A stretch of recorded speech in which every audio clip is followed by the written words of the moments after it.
Hello. Hello, What's your name? I'm Fivos Deshpande. Nice. Yeah, and I'm 20 years old. Yeah. So you're quite a young vegan.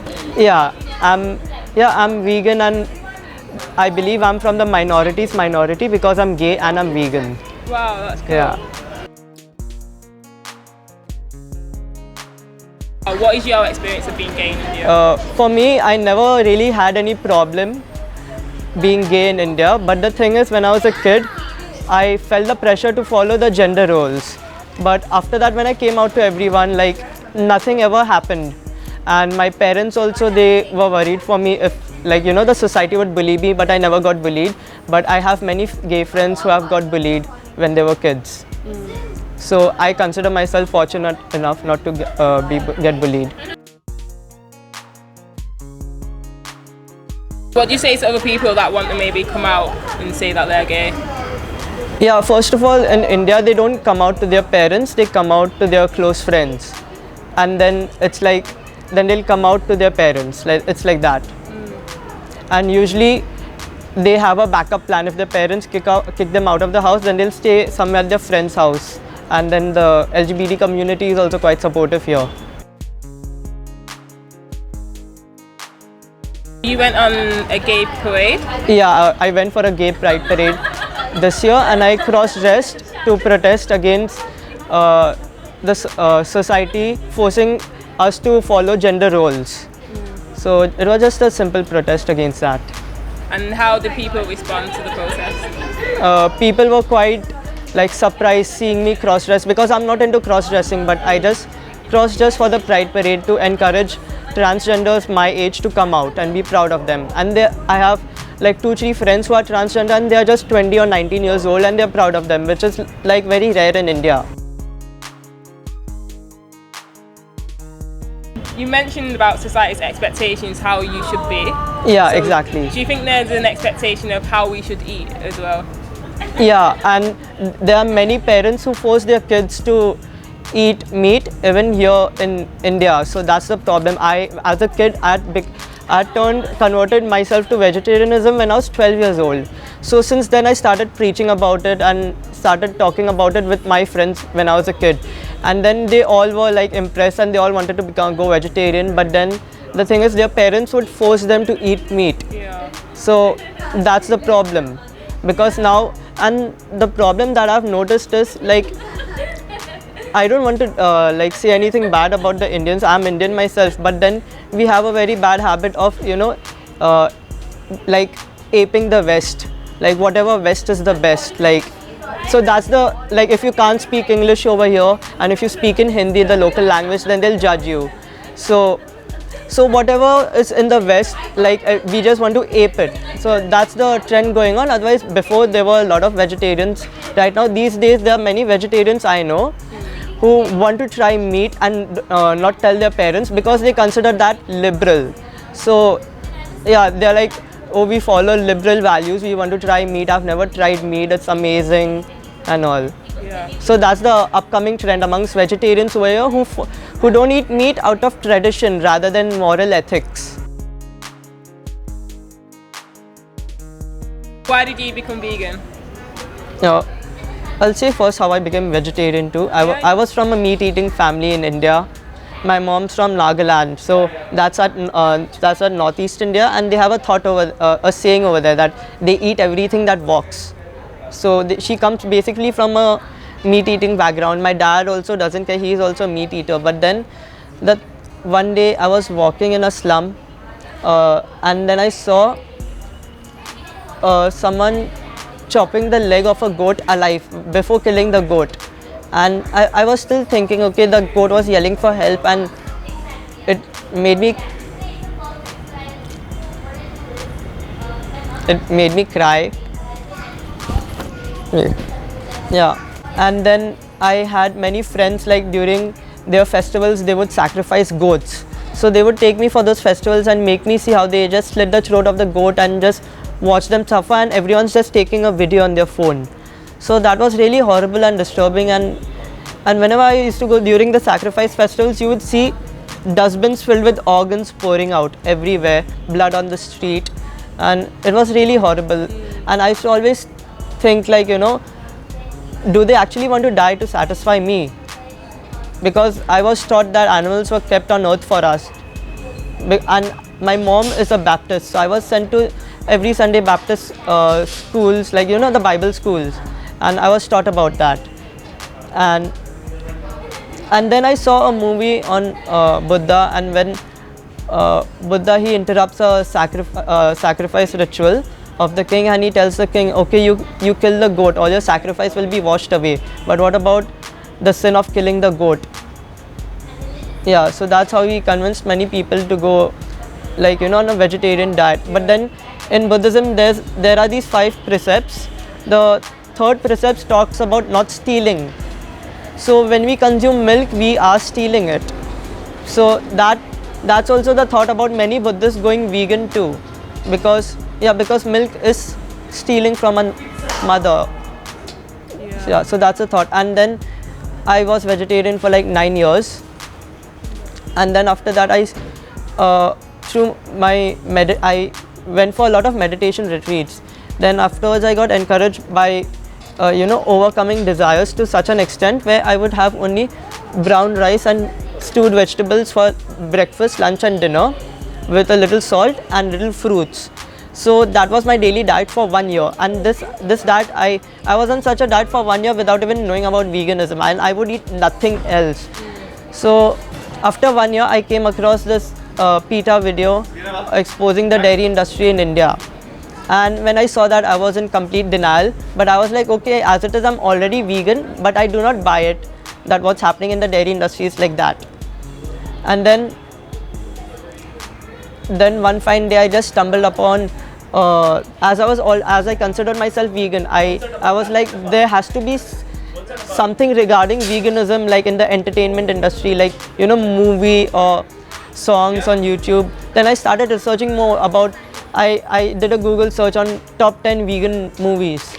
Yeah, then I stumbled upon Earthlings. I saw Earthlings, and then that was horrible. I was just crying a lot, and I realized like no one wants to die just to satisfy me. For me it's just a momentary pleasure, but for them it's existence itself. It's their entire existence itself. So, and today we do not eat meat for survival. We aren't in the jungle anymore. We have so much of options, like plant-based options. Then why would we still choose to have meat? That's a result of someone getting tortured who didn't want to die. Every non-vegetarian hamburger begins with a cattle begging for its life. So that's the first step, and it's really horrible. And when I saw PETA's video on the dairy industry, and it didn't really change me, but when I saw Earthlings, it really affected me. And the next day I was standing with a banner on this at a junction, Juhu Junction, that's near my house, and I thought I was the only vegan in India. Yeah.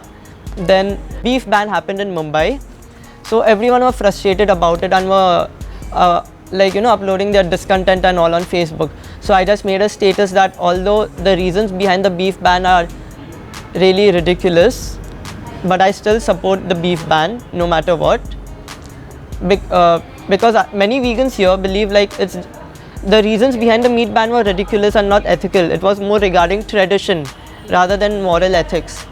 Yeah, but then many people started commenting on my statuses, my status update, and then many of my non-vegan friends were fighting with me, and then that's how one of another vegan girl, so we had a mutual friend, so she saw my status, and then she contacted me, and then she added me to Vegans in India group, and that's how I became active in the community. Do you think it's important to know other vegans? Yeah, because you will not, otherwise it was like, I thought I was the only vegan in my country. Then the thing is, you really feel alone. Like you can't have these discussions with anyone else. So that's why like we really have amazing meetings once a week. Everyone just comes, because then we just get out of frustration and all like that, because we can't really talk about such stuff with the entire world. Otherwise, yeah, they start fighting and all. Yeah. So we have some many socializing events. We go to the vegan farm sanctuary, we go to dog shelters, and we do outreaches together. So that's amazing. Yeah. Yeah. Totally. You try and help people turn vegan. So what ways do you do that?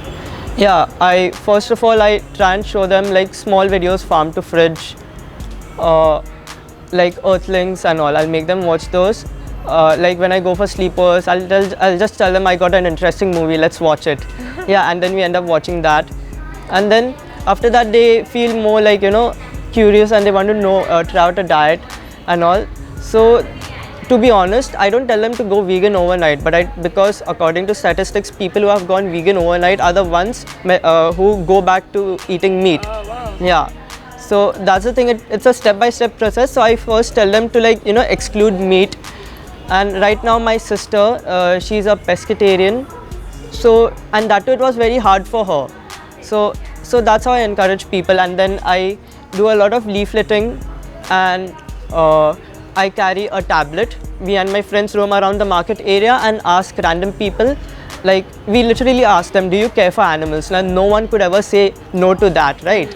So they say yes, and then they say, we'll just tell them we are conducting an experiment. We want to show you a 1-minute video, and we want to like record your reaction. So we show them the video on the tablet, and then that's how they really get disturbed, and yeah, and then they want to know more. So we take down their contact information and email IDs, and then we right now we have got like 50 contacts. So once we reach 100, we'll start sending all the information, and we'll start inviting them for upcoming vegan seminars here in my city. Wow, that's really Yeah, good. and they only give us the contact details only if they're genuinely interested. People who aren't interested don't give their details. Yeah. So right now we've collected 50, which is like quite impressive. Yeah. And that too, we've gone only like done it 5 to 6 times. Do you like wish that there'd be more activism, like more activists in India? Obviously, I'd want more activists in the city, but here in the problem is in India now, most of the vegans, many of them are like introverts, and they are not into, like, you know, they're very shy, and they don't have enough of confidence. So we have this organization known as India Against Speciesism that's dedicated for to get vegans themselves speak for veganism. So it's not an awareness organization, it's an organization that's meant for introvert vegans to come out and work. Yeah, so they are very active online. Yeah, so they do a lot of online work where they share DXC videos and all, which would encourage the shy vegans to come out and speak for it. And then the thing is, the problem with activism is everyone's still busy in their personal lives. So it's hard to, like, you know, have a common day where everyone could meet. So at least like 5 people meet once a week, which is quite impressive. So we decided like every week we'll meet at least one time. So we've been keeping that tradition up, and we end up doing some of the other things. Like recently we came up with, my friend came up with a new concept for vegan outreach, where we'll be taking like non-vegans to local dog shelters and like get them comfortable with the dogs and make some activities and all, and then later after some weeks take them to a vegan farm sanctuary which is at the outskirts of this city. There are 2 vegan farm sanctuaries, so we'll take them to the farm sanctuary, and then at the farm sanctuary we'll make the relation with the dog and these farm animals. So what are you doing at the moment? So what are you studying? Yeah, I'm in my 3rd year of bachelor. I'm doing my bachelor's degree in architecture, and it's my 3rd year. Yeah? Yeah. Are you enjoying it? Yeah, I'm enjoying it, but then I'm also into Buddhist philosophy. So like I'm swinging back and forth. So I intend to do a master's in Buddhist philosophy after my architecture degree. Oh, wow. Yeah. And then like what will your future job be, or your dream job be? My dream job would be I'd like specialize in urbanization, urban development, and environmental architecture. Yeah, and Buddhist philosophy, and it's in my bucket list to live as a monk for 1 year in my life. Nice. Yeah. So is there a connection between veganism and Buddhism? So in the Shurangama Sutra, that's a Mahayana Sutra, it's Buddha mentions that people who don't wear silk, wool, leather, and people who don't consume butter are one of the most liberated people in the world. So that is, he doesn't, that's the only passage that discusses veganism. So it's in the, and who don't eat meat, that also obviously he discusses it. Yeah, and any animal byproducts. So because then when you don't have such animal byproducts, there is no conditioning. So that's why he says you're free from conditioning. So it's then the Shurangama Sutra, and in many other sutras he's mentioned that eating meat is like eating your own family member, because in Buddhism we all have this concept that we all are related, not the same but equal, but we are still like related, and it's been proved through science also, like how we've evolved. In Buddhism there is this belief, especially in the Tibetan Buddhism tradition, where we all beings have been each other's mothers at least once in our lifetime in the past. Everyone has been each other's mother. So eating meat is like eating your own mother for us. But obviously many people in the Buddhist community, they eat meat, and the problem is because in Buddhism we believe that the devil can become a Buddha too. So everyone use that as an excuse to be the devil. Yeah. Okay. I've never heard that before. No, that's the concept. Like, wow. One of the persons who tried to kill Buddha was one of his own followers. Like, but he ends up killing himself, and people don't want to be a devil though, right? No, they like the devil because the devil consumes so meat. They eat meat. Yeah, they are like, okay, because basically Buddha never gave permission to eat meat. Like all the monks in the traditions are basically freegans. Freegans are those who eat everyone's leftovers, because it comes from this topic, like the thought that beggars aren't choosers. So it's been noted that Buddha even died of eating rotten pork because he went begging for food. So he goes to one of the person's house, and that person was a very poor person, and all he had for leftover was rotten pork. So Buddha, without any judgment, he takes that rotten pork and he eats it. Once a leper came to Buddha, and the leper's finger fell in the bowl with the rice porridge, and Buddha still eats the rice porridge. Yeah, so it's still that extreme. But then the thing is, Buddha allowed eating meat only if the meat was not killed specifically for that person in mind, or if that person, that person is the monk, or if that person suspects that this guy who's giving me the leftover actually killed the meat for me, so I will not accept it. So you're allowed to eat you're allowed to eat meat if the animal's already dead. But here now the case is, now Buddhists use that as an excuse to buy meat, because when you buy meat, the meat was specifically killed for you. Yeah. Do you have any tips for people that want to go vegan? If you're vegan for yourself, then I guess you wouldn't really last. But if you're vegan for the animals, it would really last then, like that. Yeah, if you're vegan for the animals. That's cool. So thank you. Thank you. Nice one.